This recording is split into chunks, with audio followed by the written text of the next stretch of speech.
हर हर महादेव दोस्तों, स्वागत है आप सभी का एक बार फिर से। मेरे देवाधिदेव महादेव आप और आपके परिवार पर अपनी कृपा दृष्टि सदा सर्वदा बनाए रखें।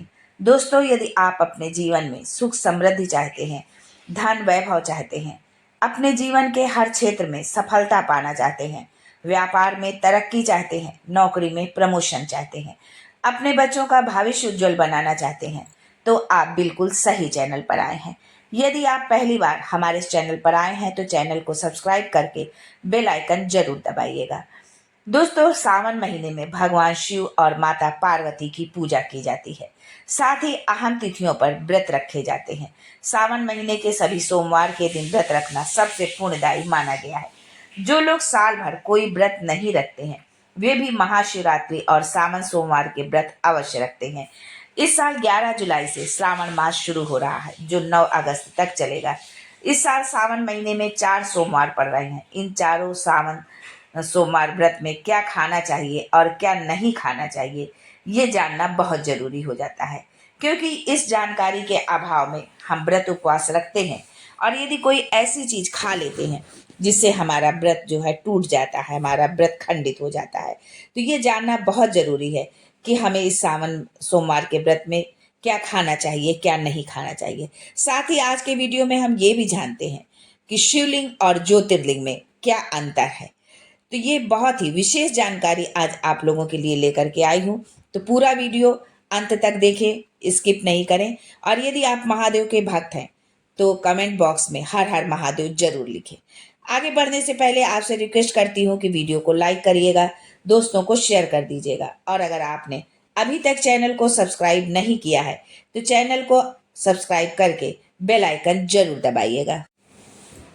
दोस्तों, सावन सोमवार व्रत में फलाहारी चीज़ें ही खाई जाती हैं, जैसे फल फ्रूट, सलाद, आलू की सब्जी और आलू का हलवा, आलू का चिप्स, नमकीन, सिंघाड़े के आटे से बनी चीज़ें, रोटी, पूरी, पराठा, राजगिरा, कुट्टू का आटा, अरबी की सब्जी, साबूदाने की खिचड़ी और खीर, मोरधन या शमा के चावल, शकरकंद और उससे बनी सब्जी, हलवा, कच्चे केले की टिक्की जैसी चीज़ें खाना उचित माना गया है।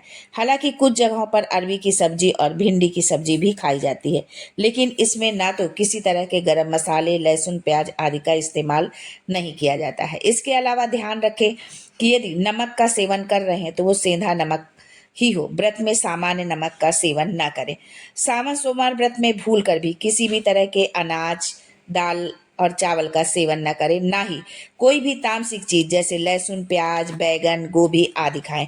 मांसाहार, नशा करने की गलती तो पूरे सावन महीने में ना करें, वरना भोलेनाथ नाराज हो जाएंगे। और ना ही सामान्य नमक का सेवन करें। ब्रह्मचर्य व्रत का पालन करें। यदि आपने व्रत उपवास रखा हुआ है तो ब्रह्मचर्य व्रत का पालन करें और इस जो है इन चीज़ों का जो है खान पान में अपने जो है मत उसका समावेश करें जो कि तामसिक प्रवृत्ति की होती हैं। तो इन खाने पीने के चीज़ों में इन चीज़ों का ध्यान रखें और इस तरह से व्रत को जो है आप करें, तभी आपको व्रत का पूर्ण फल मिलता है। दोस्तों, आइए आइए अब जानते हैं कि शिवलिंग और ज्योतिर्लिंग में क्या अंतर है, कैसे किसको हम शिवलिंग कहते हैं और किसको हम ज्योतिर्लिंग कहते हैं। दोस्तों, सनातन धर्म में ज्योतिर्लिंग के दर्शन और पूजा का विशेष महत्व बताया गया है। हर एक शिव भक्त जीवन में एक बार 12 ज्योतिर्लिंग के दर्शन करना चाहता है। सनातन धर्म में शिवलिंग की अपनी महिमा है। शिवलिंग को साक्षात आत्म रूप माना गया है। लिंग पुराण के मुताबिक शिवलिंग के 3 मूल भाग होते हैं। मूल में ब्रह्मा, मध्य भाग में विष्णु और ऊपर के भाग में महादेव स्थित है। इसके साथ ही वेदी में महादेवी विराजती हैं। शिव पुराण के मुताबिक 10 तरह के शिवलिंग बताए गए हैं।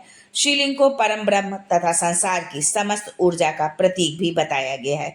शिव एक संस्कृत शब्द है जिसका अर्थ कल्याणकारी या उपकारी होता है।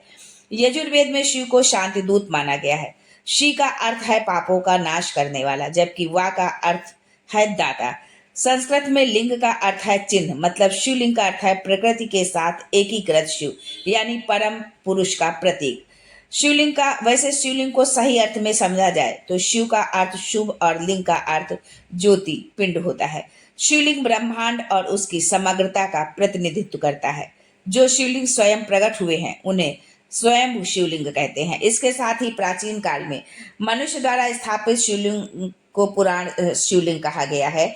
असुरों के द्वारा स्थापित शिवलिंग को असुर शिवलिंग कहा गया है। वहीं जिस शिवलिंग को देवताओं द्वारा पूजित किया गया है उसे देवलिंग कहा गया है। प्राचीन काल में अगस्त्य मुनि जैसे संतों द्वारा स्थापित शिवलिंग का अर्थ अर्श शिवलिंग कहा गया है। वहीं प्राचीन काल या मध्य काल में ऐतिहासिक मनुष्यों, राजा महाराजाओं या महापुरुषों द्वारा स्थापित शिवलिंग को मनुष्य शिवलिंग कहा गया है। शास्त्रों में 5 प्रकार के शिवलिंग है। वैसे शास्त्रों में 5 प्रकार के शिवलिंग का जिक्र है, जिसमें पत्थर से बने शिवलिंग को शैलजा शिवलिंग, रत्नों से बने शिवलिंग को रत्नजा, धातु से बने शिवलिंग को धातुजा, लकड़ी से बने शिवलिंग को दारुजा और मिट्टी से बने शिवलिंग को मृतिका शिवलिंग कहते हैं। शिव पुराण के विश्वेश्वर संहिता के मुताबिक शिवलिंग 3 प्रकार के बताए गए हैं, जिन्हें उत्तम, मध्यम और अधम कहा गया है। उत्तम शिवलिंग उसे कहते हैं जिसके नीचे वेदी बनी हो और वो वेदी से 4 अंगुल ऊंचा हो। जो शिवलिंग वेदी से 4 अंगुल से कम होता है वो मध्यम कोटि का माना गया है, और जो इससे भी कम हो वो अधम श्रेणी का माना गया है। शिवलिंग के 2 विशेष प्रकार होते हैं। अब आपको बताते हैं कि शिवलिंग के 2 विशेष प्रकार क्या हैं। वे है शक्ति शिवलिंग और विष्णु शिवलिंग। शक्ति शिवलिंग वो शिवलिंग है जो सीधे जमीन पर स्थित हो या जमीन से सटा हो और जिसके नीचे डमरू की आकृति नहीं हो। जो शिवलिंग डमरू की आकृति पर टिका है वो विष्णु शिवलिंग है। ऐसे में शक्ति शिवलिंग की पूजा हमेशा बैठकर और विष्णु शिवलिंग की पूजा हमेशा खड़े होकर होनी चाहिए। ज्योतिर्लिंग के बारे में जानने की ये भगवान शिव का स्वयंभू अवतार है। ज्योतिर्लिंग का अर्थ है भगवान शिव का ज्योति के रूप में प्रकट होना। ज्योतिर्लिंग मानव द्वारा निर्मित नहीं होते हैं, बल्कि वे स्वयंभू होते हैं और जिन्हें सृष्टि के कल्याण और गतिमान बनाए रखने के लिए स्थापित किए गए हैं। ज्योतिर्लिंग के बारे में मान्यता है कि इन जगहों पर भगवान शिव ने स्वयं दर्शन दिए हैं और वहां एक ज्योति के रूप में वो उत्पन्न हुए थे।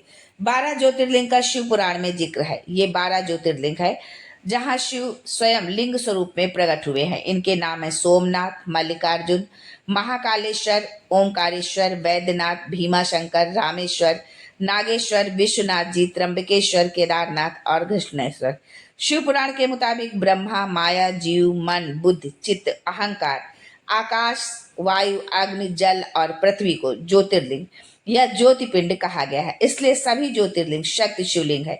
इनमें से नागेश्वर का ज्योतिर्लिंग अपवाद है। ऐसे में जान लें कि शिवलिंग भगवान शिव के निराकार स्वरूप का प्रतीक होता है, जबकि ज्योतिर्लिंग भगवान शिव के ज्योति स्वरूप का प्रतीक माना जाता है। तो ये था ज्योतिर्लिंग और शिवलिंग में अंतर। इन अंतरों को जान करके और यदि इस अंतर को हम जानते हैं और उसके अनुरूप यदि हम भगवान शिव की पूजा अर्चना करते हैं तो हमें अपनी पूजा अर्चना का पूर्ण लाभ मिलता है। तो सावन में इस विधि से जो है, जो विधि बताई गई है कि कौन से आप शिवलिंग की पूजा कर रहे हैं, कहाँ पर जो है आप जा रहे हैं, कैसे शिवलिंग है, विष्णु शिवलिंग है, क्या है, तो उस अनुसार यदि आप पूजा अर्चना करते हैं तो आपको अपनी पूजा अर्चना का पूर्ण फल जरूर मिलेगा। तो आज के लिए बस इतना ही दोस्तों। अगर आपको ये जानकारी अच्छी लगी हो तो वीडियो को लाइक, शेयर, सब्सक्राइब करना बिल्कुल ना भूलें। कमेंट बॉक्स में हर हर महादेव जरूर लिखें। बस आज के लिए इतना ही। फिर मिलते हैं कुछ नया, कुछ अलग, कुछ अद्भुत लेकर। तब तक के लिए हर हर Mahadev and thanks for watching my video.